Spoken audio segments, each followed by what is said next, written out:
When Xencelabs reached out to me to ask me to review this tablet, I was like, who is this?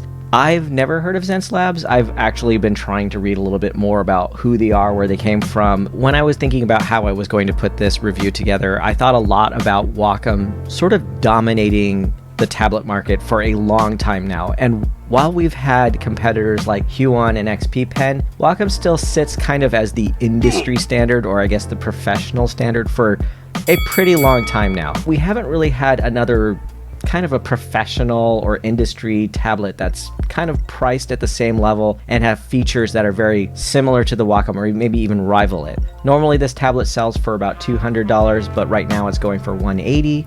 The Wacom Intuos Pro Small is $50 more at $250. The thing I want to point out, however, is that on the Intuos Pro Small, there are far more express keys, including a dial or a wheel. This is not true for the Xencelabs tablet. The quick keys kind of feel necessary, and this right here is an $80 add-on, which then puts the Xencelabs tablet above the Intuos. So while I was unboxing the tablet, I did happen to notice right away the quality of everything and the way that it was boxed and the way that it was packaged, and it actually came with a lot of nice little add-ons. One of those being a tablet glove, which you don't see included with a lot of tablet manufacturers, so that was nice. The pen case itself is a very well-built case. It came with a lot of extra nibs. It did also have 2 different pens in it, and at first I was like, why? But then as I started using them, I realized this was actually pretty cool, because one is your traditional feeling stylus, which is much wider, has a bigger barrel. The smaller one, which I didn't think I would care so much about, is actually the pen that I ended up liking more. The smaller pen does feel a little bit more like a mechanical pencil or a pen. It felt lighter in my hand, and it was actually easier to draft with.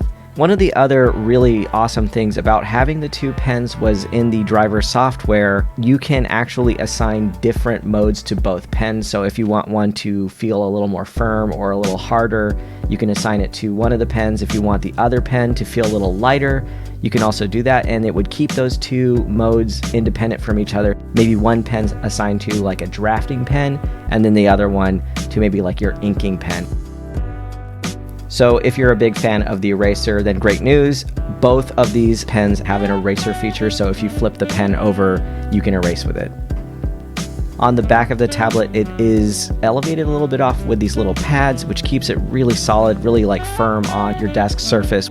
One of the things that I wasn't expecting to be really impressed with here, because I usually just don't care a whole lot about it, is the actual driver. You get an amazing amount of configuration that you can have on your tablet, including the lights and including the light brightness on the tablet. I'm a big fan of pink, so I immediately switched it over to pink, but you could also make it dimmer, you can make it brighter. I like being a little extra, so I'm gonna set that all the way up to the top. You can change the pressure sensitivity. There's advanced settings if in case you want to tweak this even more. You can reset the express keys on each of the pens, and like I mentioned earlier, each pen holds its own independent settings, so you can swap back and forth, not losing the settings from one pen to the other. You can assign each of these to programs like Clip or to Photoshop or whatever other drawing software you might use. And then here's where this gets even more amazing. This little guy, this quick key thing, has an exceptional amount of customization. When you push the button on this, it actually changes between 4 different modes, and each mode has 8 different hotkeys that you can assign. So you can choose to have one mode be maybe Photoshop, and then the second mode being Clip, and then the third being maybe your video editing software, but it's really customizable. It has a lot of options, and what's nice about it is as you flip through it, the ring light actually changes color, and if that's not enough, it also announces it in this little screen that's on board,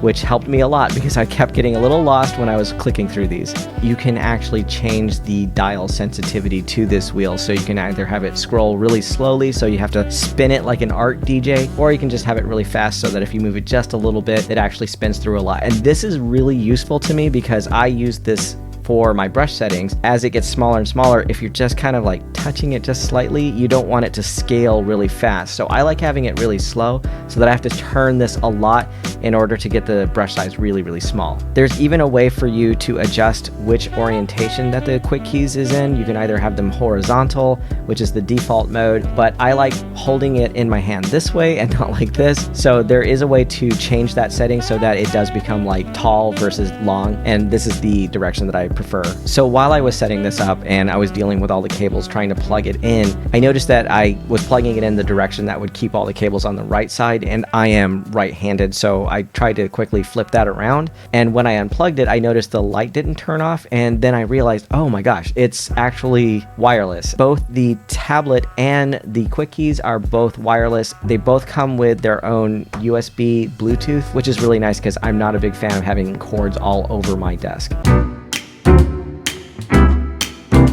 So right away, as I use the tablet, I do feel like it's a high quality tablet, like the same caliber and quality as a Wacom tablet. I know that both Huion and XP Pen are quickly catching up to Wacom, but despite that, I still feel like Wacom's accuracy is top tier, and that's why they are industry and professional standard. This tablet is very, very close to that, if not exactly the same. So I'm not feeling any lag or latency in the curves, and I'm not feeling any sort of hiccup or hesitancy when I make straight lines. There isn't any weird shoelacing, so this is very indicative of a very, very well-designed, very professional tablet that you kind of come to expect from a Wacom tablet. So the price point for this tablet is starting to make more and more sense to me. I just can't get over how smooth and silky the lines feel as I make them on the screen. Feels great.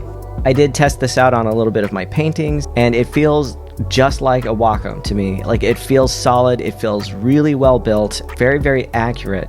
One of the ways that I have heard that you can test the accuracy of a tablet is to grab a ruler and then lay it on the tablet itself, use the straight edge and draw a line. And this kind of shows you whether or not was the shaking in your hand or was the shaking in the tablet. It does help me really kind of see how much jitter is in it. But as I use this tablet and I use this test on it, it is just rock solid. This is a very accurate tablet. So who is this tablet good for? If you are out there and you're just getting started, you're not really sure about which tablet to buy, XP Pen or Huion, they're probably going to be right for you if you're just getting started out. Once you have a very good solid foundation of using a tablet for a while and you want to step up to something that's a little more accurate, then you're going to start to ask, well, which direction do I go from here? In the past, the answer always has kind of been Wacom.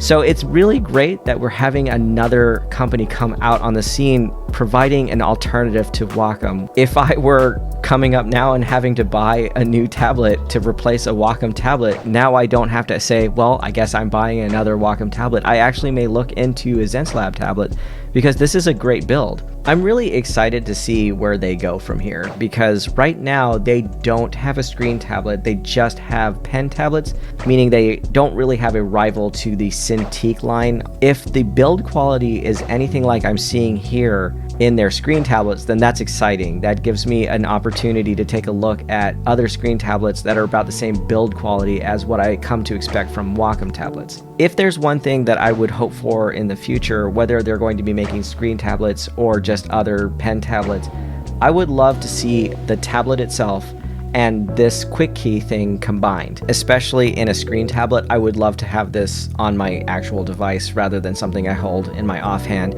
But that's just me. I'm sure a lot of people prefer having this in their offhand. I just like having it on my actual tablet, and that's something that Wacom has kind of upset me with in their more recent models, is that they have something very similar to this, but it does not feel as high quality as this particular quick key option. So there's my review of the Xencelabs pen tablet. This was a really interesting tablet to take a look at.